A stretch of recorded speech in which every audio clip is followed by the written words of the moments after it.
racial solidarity. Let's take a look at Mahatma Gandhi, man prominently remembered for waging war against injustice without shedding a drop of blood. It was because of this non-violent satyagraha that India has now has independence from white supremacy. Okay, let's take 16 June 1976, when thousands of our South African children took to the streets to peacefully protest learning their mother tongue. Okay? The mere fact that I can stand here, we can stand here today and debate within different racial communities in a language that we feel comfortable speaking in is evidence enough that peaceful protest is a success. Okay, ladies and gentlemen, I think my matric prescribed poem encapsulates perfectly what side opposition stands for today. Okay? Moto ke moto, kibato, babam. Umuntu, ubumuntu, and gabantu. A person is a person because of other people. I guess like this.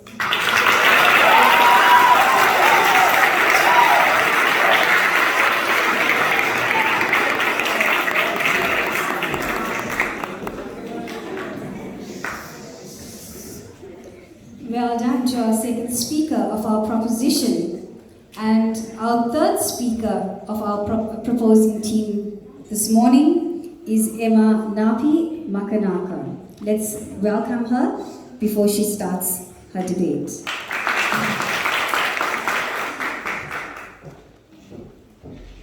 Good morning to the House at large.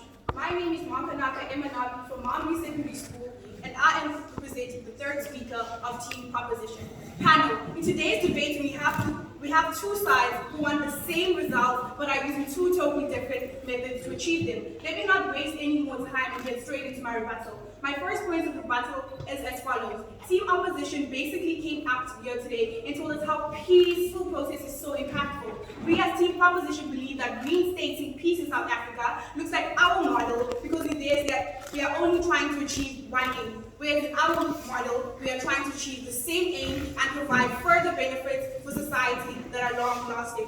We also want Team Opposition to acknowledge the fact that peaceful protests have not necessarily turned out to be peaceful in past events. For example, we can reflect on the Sharpeville massacre, and we can also reflect on how over 230 youngsters were killed or wounded in Soweto, and we can also reflect on the Marikana protest in which 34 miners were killed during a strike. These are all examples of peaceful protest turned violent. Panel, notice how protest as a whole does not contribute to the concept of social cohesion in today's debate.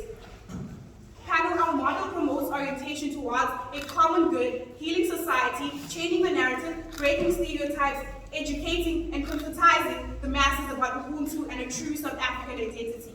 We as Team Proposition want to create an environment where people of different races and culture are able to come together, conversate, relate, and overcome the past and present issues. Past and present issues like creating community engagement events, sporting events, inter-school collaboration, religious and cultural integrated events, so that people of different races start to identify and realize the commonalities that bind us together as the human race.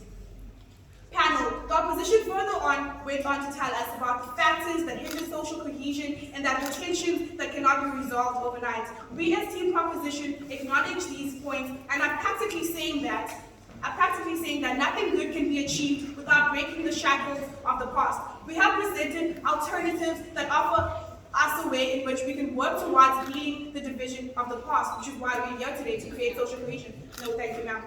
We acknowledge icons such as Armand Petrada, who was an activist that used education as a weapon to bring about change. He did not need to use violence, acknowledging the fact that social cohesion can be formed without using violence, which is something that Team Opposition failed to recognize in today's debate. He took part in various activities like handing out leaflets and performing volunteer work in individual passive resistance. We acknowledge Steve Biko, as I mentioned, who was the forefront of the Black consciousness movement. Yes, we acknowledge the fact that he did not just want to include Black people alone, but also all different people of color in society. At the same time as he was supporting social cohesion, we also have to acknowledge the fact that Black consciousness movement also influenced protests that turned into violence, for example, as they used the Soweto uprising. The Soweto uprising was initially a peaceful protest that turned violent, which is an example of why this is not necessary in today's debate in creating social cohesion.